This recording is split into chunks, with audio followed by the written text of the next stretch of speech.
outside the box, if you will. I mean, go there, go off campus. Let's think this through. And sure enough, that's where the Mustang was born. When it finally hit, it took the country by storm.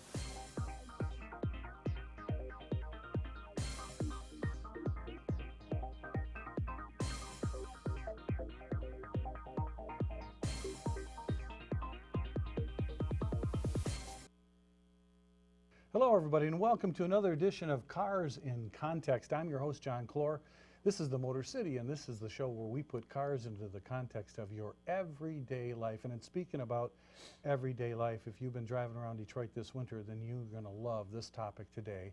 It's about the things that we drive on, the roads from hell. At least that's what they were called by a visitor recently who came to me from Arizona and said, what happened to your roads?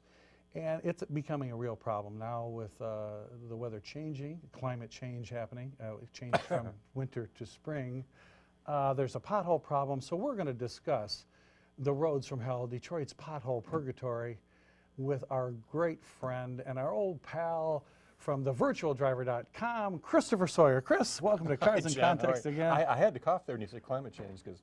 Well, it does change. See, it was winter, and then it becomes spring. We're not doing anything about it. Yeah, that's it. Yeah, that's another show. Yeah, that is another show. In fact, we're going to do that show. But for right now, the situation is pretty bad. I mean, pavement is a theory in the state of Michigan. Well, we're still working on it. We're going to discuss that, why we have the roads from hell and why we're in this pothole purgatory in Detroit. But before we do that, first we have to find out what's in the news. Oh, he's good at this. Yes. Well, to lead off, Chris, I want to start out by finding out that one of our automakers was reprimanded. It got a scolding from none other than the Federal Trade Commission, the FTC. Did they do it like the nuns used to do it and hit you over the head with a ruler? Yeah. They basically got a slap on the hand. Essentially, good. Folks, if you've watched TV and saw the Nissan truck commercial, then you know what I'm talking about. You know, usually when you hear about automakers getting in trouble. Oh, this is the one where they had like the truck pushing the sand buggy up the hill. Yeah, because only it could get through. Yeah, okay. Well, that didn't sit too well with these guys at the FTC. You see, normally when you get in trouble with the government, it's over like emissions controls or safety recalls, you know. But usually, they let you say what you want on these commercials. But you know, not really.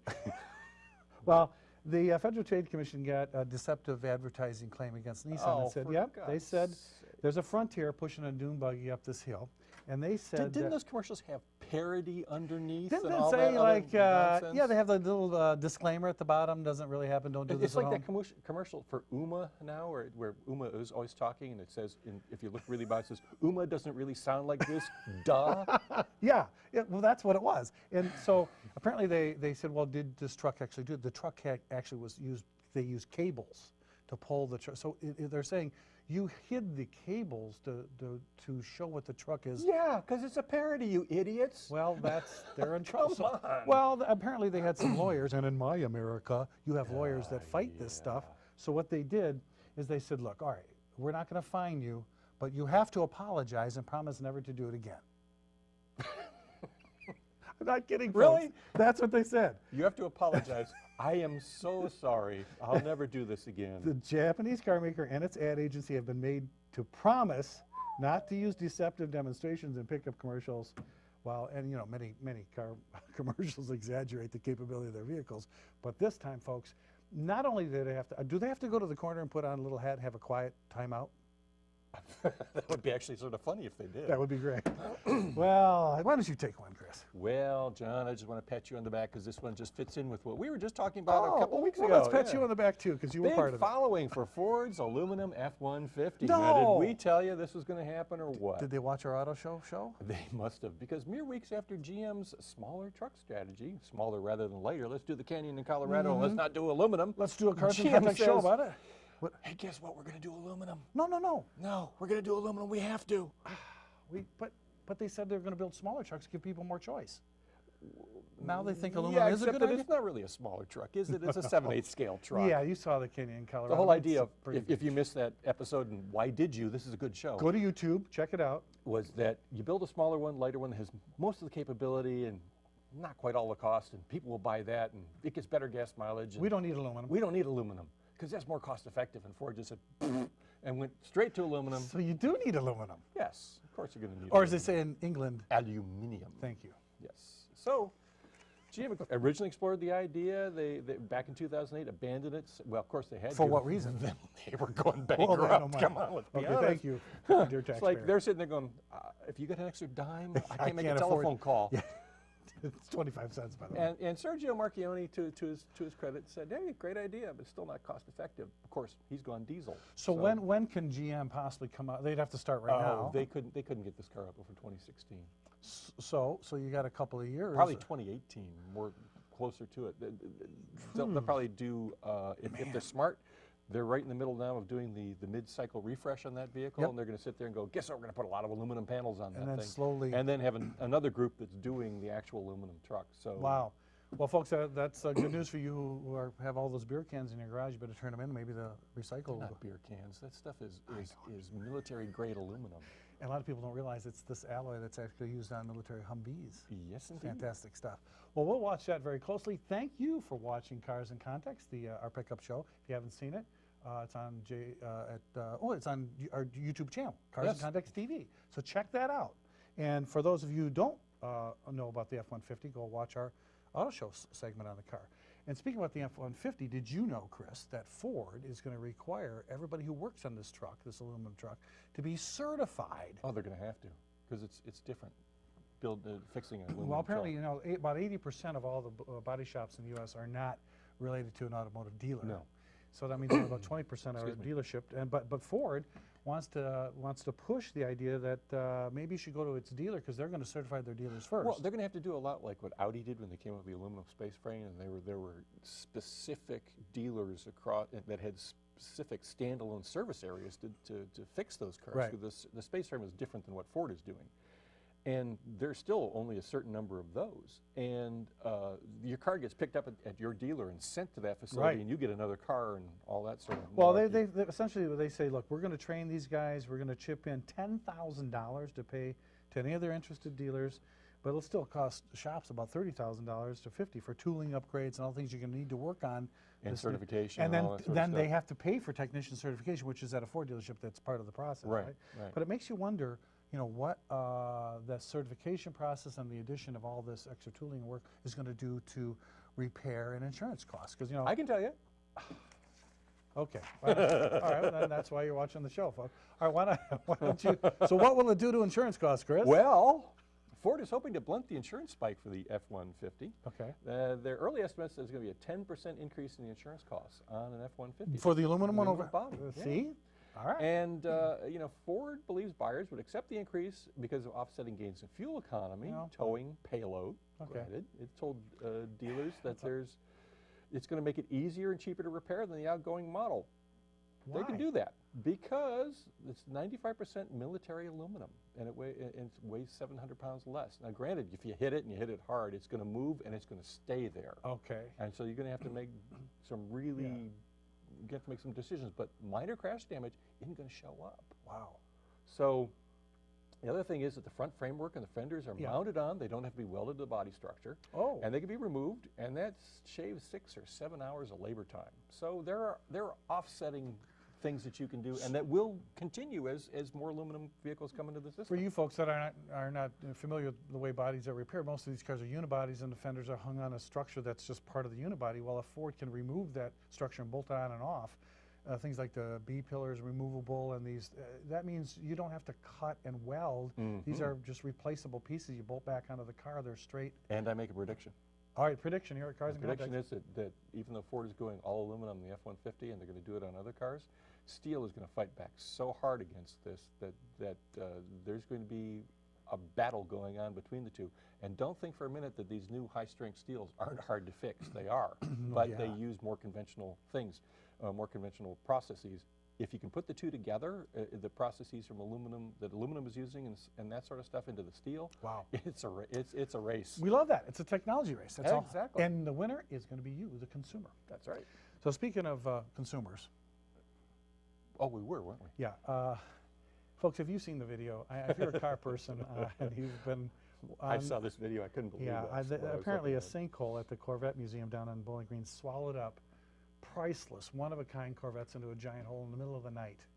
and people, it was all over the internet. That's a It nice big fell- hole. That is not a Mattel model. That is No, a what full-size you're looking at Corvette sitting there. is a real car that fell into I mean, this was underneath, it's 40 feet wide, about 30-foot deep sinkhole. That's a Detroit pothole. It opened up inside of the National Corvette Museum in Bowling Green, Kentucky. It swallowed 8 cars down in there, and it turned the sky dome portion of this display into a dangerous construction area because, as you can see, this part of the floor is just, there's nothing underneath the rest of the floor that didn't fall in. Yeah, don't the Luray Caverns go into that area? I mean, they're bigger than most people think. Oh, Kentucky does have caverns, or maybe, well, I don't know what that means for the Corvette Museum, because, so you could go fill that in with some dirt, but does that mean it's like the sinkholes in Florida? Does that mean it's going to stop?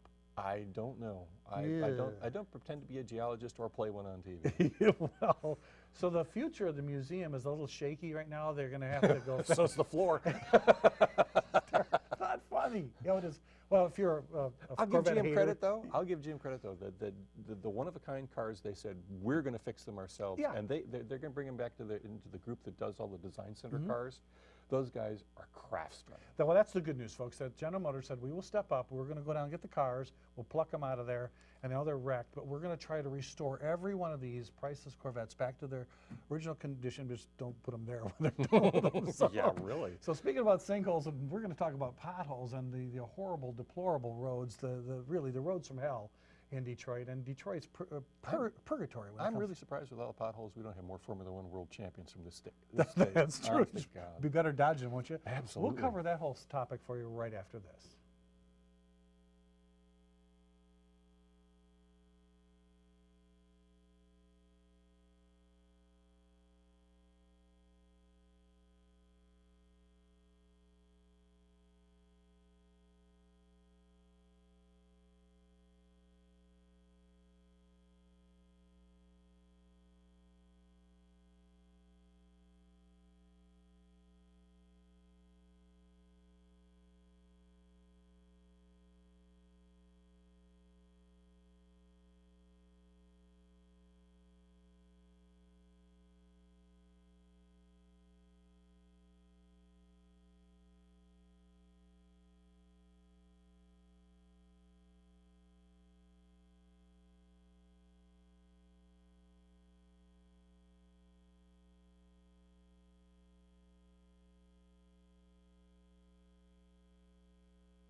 Hi, and welcome back to Cars in Context. I'm your host, John Clor.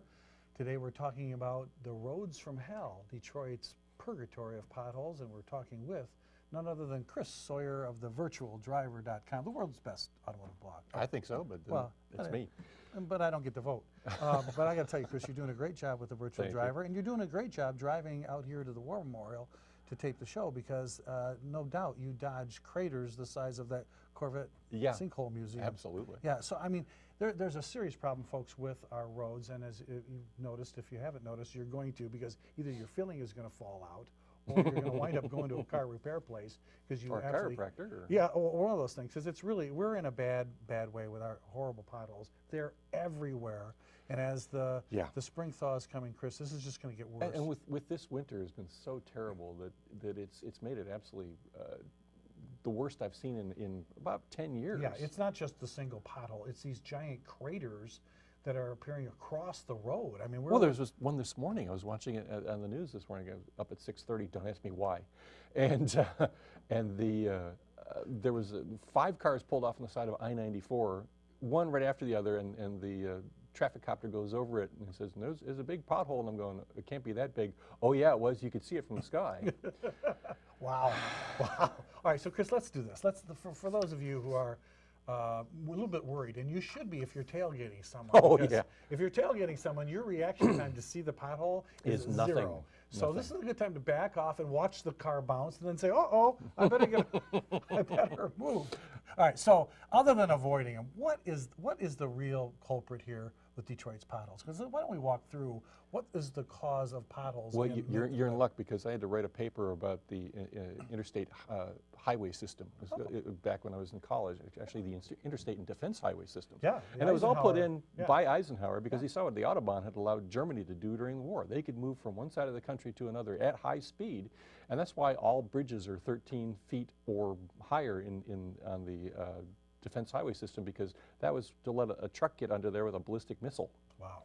So, People didn't know that. but they had to go up quickly, and that was the whole thing. And most of the freight went by train at that point. It didn't go by truck. Wow. So the trucks were not on the system. So they weren't destroying the system as we've seen now. Correct. But since they went up quickly, we also went cheap. Instead of using compacted gravel and other bases for it, we used compacted dirt and sand, and we used reinforced concrete, but we used it only half as thick as the Germans did. Right. So we wanted to put up we have now like 43,000 miles of interstate highway system. Unbelievable. And we wanted to do it quickly and cheaply because the taxpayer was sitting there going, "How much do you want for this?" Nobody's bothered to explain it to them. So we figured a 30-year life, and then trucks showed up because, hey, guess what? I can put the truck on the system instead of having to go on a train, and the train has to take cars off and put the cars back on, and that's hours of time that it takes. Instead, you put it on a truck, you take it, and you go. And now we have just-in-time manufacturing, which means more trucks are on there. And if you're in, there's an 80,000-pound limit in most of the states, but not in Michigan. Not Michigan, nope. It's double that. And my dad used to be a heavy truck engineer at Ford. When his last truck he did was a CL 9000, and he came back one day almost ashen-faced, and he said, "We put a 20% safety margin in on the smallest things, and more on others." And he said, "And some of these trucks are running 250,000 pounds." Unbelievable. And folks, that I think this is the problem. You don't really understand that it's okay. We live in Michigan. There's a freeze. There's a thaw. It happens every year. But part of it is the way that America builds its roads is not conducive to holding up to that freeze-thaw cycle. Right, because what happens is you'll get a little seam in there, and when water will seep in, then a heavy vehicle will go over it, and it forces that against that seam. Well, the water doesn't come back up out of the seam. It pushes against the base and moves the base out of the way, which creates a pocket. So the next time a heavy vehicle goes over, it starts the process that creates this crack. Correct. Now, if you don't know what the freeze-thaw cycle is, I then encourage you to take a bottle of water, leave it in your car overnight when it's 4 degrees above zero. That's a perfect pop. picture right there. And It there's tells the you what it picture, is. And but that's it's basically half the thickness of what Germany Yeah, is. so we have this dirt base, and then we put some crushed stone down and a base of concrete, and then if it's a concrete road, Chris will, we've got at the top a 4 to 8 inch base of concrete, and then those roads are thick. They had a 20-year life, a 30-year life. I-94 when it was built in 1957, Except they said 30 years. Well, yeah, and then trucks showed up. Yeah. But let me tell you, I live in Farmington Hills, and we redid Orchard Lake Road near 10 Mile or near 11 Mile, where the city offices are, and they did it all in concrete. That was about 7 years ago, and it has got potholes in it like nobody's Unbelievable. business. Chris, that's frustrating. But when you think about it, folks, You're not saving money. Well, water expands when it is frozen. So just like that's why that bottled water in your car, if it's it'll break the bottle. I mean, it's pushing out when water freezes. It'll pop. And what's happening is water gets down into these cracks in the road. It freezes and it pushes that top coat or asphalt or concrete apart. And then when it thaws, it turns back into water and it goes deeper into the crack, and then it freezes again and pushes it apart. And that's what you end up with. You get and a that's patchwork. and here's the other problem is too. We spend all this. We don't want to spend the money up front. No. It's like when Congress sits there and goes, well, we're spending $2 billion on all of these airplanes. We should cut back, and they end up costing us more because they don't build the number they were going to originally.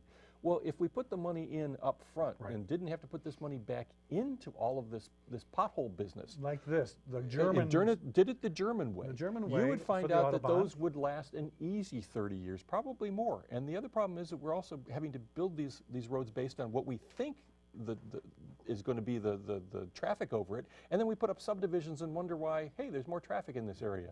That's right. It doesn't work. So, folks, I know a lot of us who've been born and raised on the east side, you know, we were amazed that I-94 hasn't been replaced yet. Where other freeways, you know, 275 has been replaced once already. Imagine what we could have done with the stimulus money. Shovel-ready projects. Yeah. But you can bet that It's a shovel maybe already. it's time for you young people to get into engineering and come up with a great engineering solution to this. You know, There's one out there. There's a few out there. and I think that that's going to be the answer, because it just seems like back in the day in the 50s when the old Italian concrete guys were so good at it, and our roads, they put them in and 3 years later they're all popped up. They're just I don't know if it's the quality, the build quality, the technology, or the care which people build our roads today. And they're not The holding up. lack thereof, Yeah. and no oversight. So don't give up on this. Let's write our congressman. Don't be pushed around when it comes to bad Accountability, roads. that's what we need. We need great roads to get around. Our mobility is all too important. If you put in more Otherwise, money- that could happen. Chris. Exactly, and if you put in more money into the roads and make them right, you will make more money on the fact that you don't have to replace them, and you can have the traffic and the economic growth that goes with it. It's So- all part of that mobility equation, which is so important for us, and it's an investment, I think. That Oh, it's about- absolutely, and that's the way we have to look at it. It's not just due, folks, it's overdue. When we took all of our highway money from our gas taxes and dumped it into the general fund, we didn't maintain our bridges or our roads. Didn't do us ourselves And any now it's time, favors. if you can go back, and we've talked about this before, we gave our government the money to fix the roads, and then they went and spent it on other things that we To had buy votes, yes. Yeah, well, and so it's like giving your kid his college, what did I say, his college tuition money, and he calls back, hey, Dad, can I have money for tuition? Well, I gave it to you. Yeah, but I spent it on beer. Uh-huh. You don't get it back.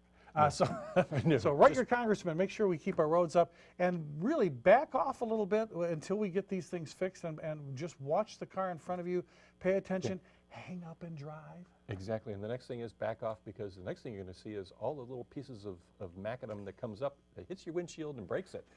So, Then you got a bent welcome rim, to spring. a blown tire, a wrecked front suspension, and a broken windshield. Hey, the daily double, or triple. The roads from hell. Well, now it's time. Thank you for that, Chris, by the way, You're and I welcome. appreciate that. But now it's time for another part of the show that I really, really love, because it's called Pride in My Ride. Yes, and this is the chance for you, the viewer. And to you say- especially like this one. Yeah, I do, because I know this person. You can send a picture in to me, Jay Clor, at carsandcontext.com. We'll put it on the air, and we'll tell everybody And- why you have pride in your ride. And please do, because he gets whiny when he doesn't get any. Yeah, I want more. I want to see more cars and trucks, because you guys, I know you have them out there. You tell me you can't take a picture. Well, then sit in and take a selfie. You're taking pictures of everything else. Yeah. Come on, take a picture of the car. Instagram me. So, well, I don't have Instagram. Yeah. We'll just have to sell for email. Okay, that's true. But anyway, so this one is someone that I know and love. This car, Pride in My Ride, is the 2003 Ford. Did you take this yesterday? No. This is a 2003 Ford F-150 Super Cab pickup owned by my son, Jeff Clor. Jeff was shocked to see that he always has to shovel and scrape during the winter, because he'd been living away in Arizona for a while, came back home and said, When he I grew have up here, pride in my didn't he? ride, Dad, but yeah. But look what happens when you stay in Michigan.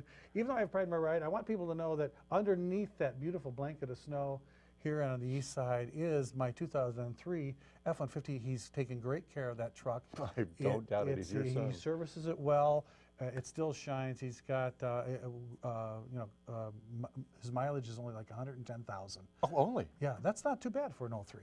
So Jeff, thank you for sending me your picture. Kids, don't make me ask my own children for the pictures of their cars. Send your picture to jclor at carsandcontext.com. Tell me a few pictures if you want. Tell me why you have pride in your ride, and we'll make sure to put it on the air. Sounds good. Okay, but that's not all.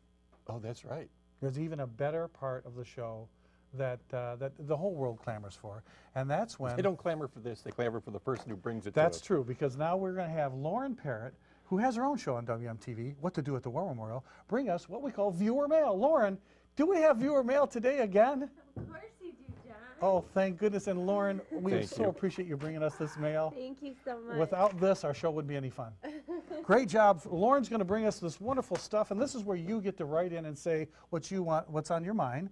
And Chris, why don't you take the first letter? I will, because it says Chris. Okay, that's. Thank you, Lauren, for pointing that out. This one comes to us from Mike B. of St. Clair Shores, who watches Cars in Context on Comcast Cable Channel 915, which is HD. HD. I'm learning. Yeah, HD. Says, Dear Cars in Context, I can't understand why electric car sales keep growing.